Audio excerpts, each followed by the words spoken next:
Hello, friends. Yes, I've been living under a rock.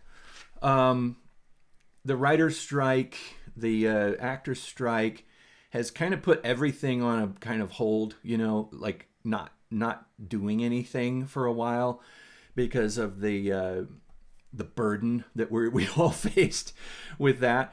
But I'm finally kind of, it's over. They're all over, and I'm finally getting kind of the energy and the courage back to sort of catch up with the world. And one thing that I caught up with was the whole Barbenheimer thing that happened a long time ago, and everybody is, yeah, that happened a long time ago. Why are you still talking about it? But brand new for me. I hadn't seen either one of those movies until very recently. I know, sad, but not so sad. But I finally saw them, and I loved both of them. Of course, radically different reasons for loving each one of them. They couldn't be more different films, but they both have a level of depth. There's a huge amount of depth in both of those movies, a lot to think about in both of them. And I think the message that both of those movies is putting across is very serious and something very important. Um, I think great filmmaking in both cases. First, I'll talk about Oppenheimer because that's the first one that I saw. I've always been a big, I always kind of wish that I was smart, and could understand physics and things like that. I was never a very good student in school. A little dyslexic, and the ideas of math and all that kind of eluded me. But as I got older, I really tried to compensate by reading as much as I could about science and things to try to see if I could provoke my brain into understanding. And I got really into reading about physics and actually the history of physics. And so I knew a lot of the characters in Oppenheimer, and I knew about the Manhattan Project and Trinity and all that. And it was so interesting to see that brought to life in a film because in some ways it's not really a cinematic idea. I mean, of course, yeah, big explosions and things like that. Yeah, that's very cinematic. But the idea of physicists working with, mathematics and equations and trying to figure out math and writing things on blackboards, that's just not very cinematic. And a lot of times the lives of people who are involved in careers like that are not very interesting, or it's not an adventure really in a way that we're used to. But somehow Christopher Nolan was able to take those kinds of people and turn the story into something that's really compelling and very heavy and in some ways disturbing, troubling, all those things that, and also to portray the thoughts and the feelings that were going on in their ethics and their sense of, their honesty about their compassion and all that kind of stuff. It really got into that, which is really, something that I think is a pretty masterful stroke of filmmaking on Christopher Nolan's part, that he was able to make a cinematic story out of the lives of mathematicians and physicists and military people, and great cast, of course, who can pull off anything. You got your Matt Damon and all these different people that come in, and Robert Downey Jr. just incredible in this. Just so different from Tony Stark, and yet you hear Robert Downey Jr. in here, and you realize, wow, Robert Downey Jr. is really good. He's really good, and I think he may get some kind of nomination from some organization on this one. I think he did so well in this. He was so just there's a depth to the character that he was able to bring into it, and an intelligence. He always brings intelligence to the characters that he plays. And just the character of Oppenheimer, fascinating person, conflicting all kinds of emotional levels and depth to his character and his troubles and his backstory and his involvements and things like that that may have hurt him in politically in all these different ways. It's fascinating because you get that look into how devastating it was back in those days if you know exercised your freedom as an American to be interested in this or that, to be a member of a group of people who are talking about something that you're not necessarily a threat, you're not doing anything dangerous, you just have an idea that some people don't like, and so they want to sort of cast some kind of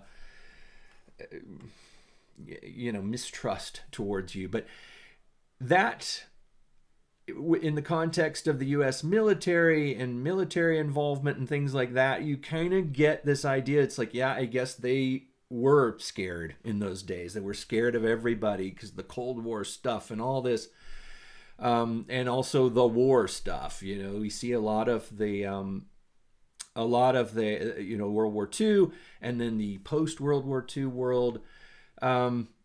It's a fascinating look at history, that history of that time, and what led up to the idea that if you live in a world where such a monstrous technology has been released, Pandora's box, you can't close the box again, and you have to protect yourself. You have to figure out ways to keep the bad guys, the people with evil intent, from getting it before, it's all those things. It's very complicated.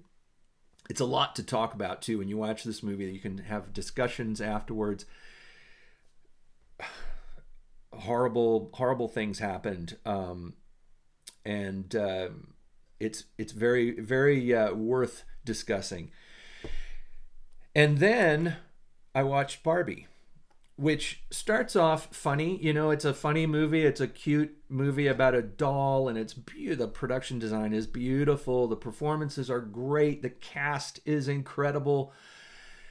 The wardrobe, the costuming, the story is fun, and there's another thing going on in there too. It is a comment about how women are treated, and I'm a man, so I don't really have the insight into how powerful this movie was, but I can understand how powerful it is for people to see this. I felt like I needed to see it, and I feel like a lot of guys need to see it, and to not get like, meh, I'm mad about this. It's not anything to get mad about. It is a statement about how women feel and how they feel that they are treated. And there's a few things in there that you're like, oh yeah, I can see that now. They presented it in a way that sort of turned the tables, and you're like, I hadn't really thought about that, but yeah, that's not cool. And things about allowing, when you hear things like that kind of degrade you, suddenly you feel like, why are you degrading me? And the person doing it is like, I'm not degrading you. I just don't want to allow you to do something that I don't think you should do. That's not degrading. That's just me telling you that I don't think you should be allowed to do that. And people think that way, and they don't think there's anything wrong with that. And that's what's kind of interesting about Barbie for me, is it's a movie that kind of, turns the tables in a very lighthearted way, very entertaining way, and it lets you see a little bit of that in the context of a movie about a doll that is somehow able to come into our world as a full-sized version of herself. And aside from all the messages in there, the very good, very empowering, and very necessary messages, which I think I never once felt insulted as a man watching this movie. I felt like, yeah, men are like that, unfortunately, and men need to not be like that as much. And people need to pay attention to things that might hurt other people, things that are degrading to other human beings, and entire attitudes that go so far back that we take them for granted. Just stop it. But anyway, aside from all that, I can approach this film also from a comedy perspective. It is a funny movie. One other thing that it has, another message that it has, is this whole idea of marketing to children. I think the old Barbie ads that were on television when I was a kid, I remember they were so sappy and cheesy to me even back then.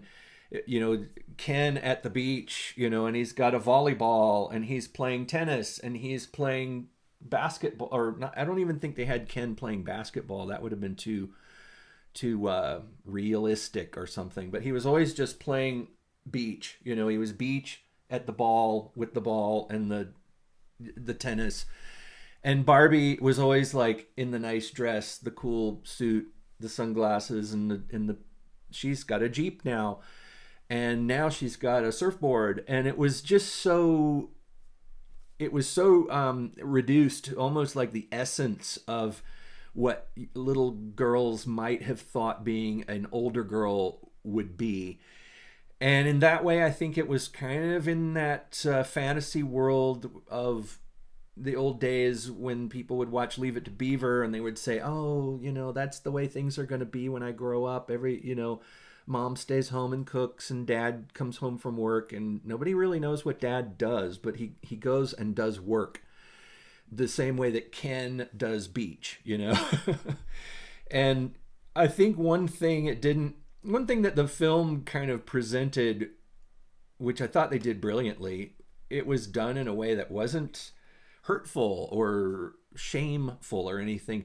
But the idea that Barbie shows up and the young girl is like, I hate Barbie, never liked Barbie. And the other girls are like, yeah, Barbie represented something that was fake and we could never be that, some unachievable thing.